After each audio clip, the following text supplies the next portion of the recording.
মানুষ বিরক্ত হয়ে গেছে বিজেপির ওপরে, যেভাবে মানুষের উপর অত্যাচার হচ্ছে না সাধারণ মানুষের উপরে, মানুষ বিরক্ত বিজেপির লোকে। এদেরকে দেখুন না মানুষ কি করে, বাইরে যাক না মানুষ কি করে দেখুন এদের। সব জায়গায় মানুষ, আমি তো বললাম সেদিনকে আমি গেছিলাম জগদীশপুরে ক্যাম্পে, যে মতুয়ারা আমাকে ভোট দেয় না ওরা কখনো, সেই মতুয়ারা আমার কাছে এসেছিল, আমি তাদের ভোটে কিভাবে এনরোল করতে হয় সব দেখিয়ে দিলাম। আর আমি বললাম যে এসব আপনারা চিন্তা ভাবনা করবেন না, কিছু চিন্তা বলে 1000 টাকা দিলে সিটিজেনশিপ দেবে ওই শান্তনু ঠাকুর।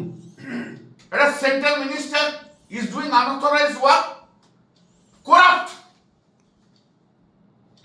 Can any BJP leader, can any central government minister give a certificate of citizenship and he is charging 1000 rupees? He should be arrested immediately by the Chief Election Commissioner.